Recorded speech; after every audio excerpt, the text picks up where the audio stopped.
తూర్పు గోదావరి జిల్లా గోపాలపురంలో గాలివాన బీభత్సం సృష్టించింది. భారీ వర్షం ఈదురుగాలులకు వేళ్లచింతలగూడెంలో ఇళ్లు దెబ్బతిన్నాయి. ఇక పలు ఇళ్ల పైకప్పులు ఎగిరిపోయాయి. పలు ప్రాంతాల్లో చెట్లు, విద్యుత్ స్తంభాలు నేలకొరిగాయి. దీంతో విద్యుత్ సరఫరా నిలిచిపోయింది.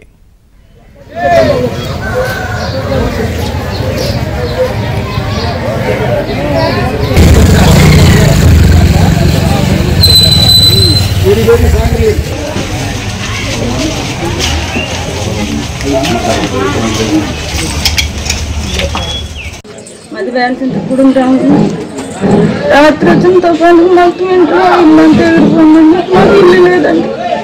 గత 2 రోజుల నుంచి వర్షాలు పడుతూనే ఉన్నాయి. వేలచింతగూడెం గ్రామంలో రాత్రి 6:30 సమయానికి సుడిగాల కింద వచ్చి వేలచింతగూడెం గ్రామంలో మా ఇంటి పైన ఉన్నటువంటి కప్పు వేరే ఇంటి మీద పడిపోయింది. చాలా భారీ నష్టం జరిగింది. కావున గవర్నమెంట్ నుంచి ప్రభుత్వం ద్వారా మాకు ఏమైనా ఆర్థిక సాయం చేయవలసిందిగా కోరుతున్నాం. పెద్ద తుఫాను కింద వచ్చి ఇల్లు వెళ్ళిపోయి వేరే ఇంటి మీద పెట్టిందండి. అందరూ ఇంట్లోనే ఉన్నారండి. ఇంటికాల వాళ్ళు దోళ్ళు వెళ్ళిపోయి ఎక్కడికో వెళ్ళిపోయాను. దోళ్ళ మీద అడిపోయిందండి పందిరి. నిన్న గొళ్ళు మనిపోయామండి. రాత్రి నుంచి నిద్రలేని నిప్పులు లేవండి. ఈ ఊరు పెద్దలు ప్రెసిడెంట్ గారు పూజలు ఇంటికి రాత్రి తెచ్చి పెట్టారండి. మాకు అందరికి పెట్టారండి.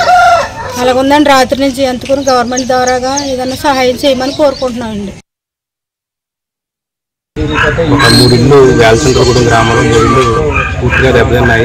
మిగిలిన ఇళ్ళు కూడా చాలా వరకు పాక్షికంగా దెబ్బతిన్నట్టు గుర్తించాము. ఇవన్నీ కూడా మేము ఎన్యూమరేషన్ చేస్తున్నాము. చేసి ప్రభుత్వం దృష్టికి తీసుకెళ్లి వీళ్ళకి నష్టపరిహారం అయితే ఇప్పించడం జరుగుతుంది. దీంట్లో ఎటువంటి ప్రాణ నష్టం కానీ పశు నష్టం కానీ ఏమీ జరగలేదు. ఇవన్నీ కూడా మేము ఎన్యూమరేట్ చేసి త్వరలో మేము ప్రభుత్వానికి నివేదిక పంపించి తగు సహాయ చర్యలు కూడా మేము తీసుకుంటాము. అయితే ఒక ఫ్యామిలీని ఎస్సీ కమ్యూనిటీ హాల్లో రిహాబిలిటేషన్ సెంటర్లో మనం పెట్టడం జరిగింది. ఫుల్లీ డ్యామేజ్ అయిన హౌస్ వాళ్ళు కూడా మేము చూసుకోవడం జరుగుతుంది. వీళ్ళకి కావాల్సిన ఏర్పాట్లు మేము సహాయ చర్యలన్నీ కూడా మేము తీసుకుంటాం.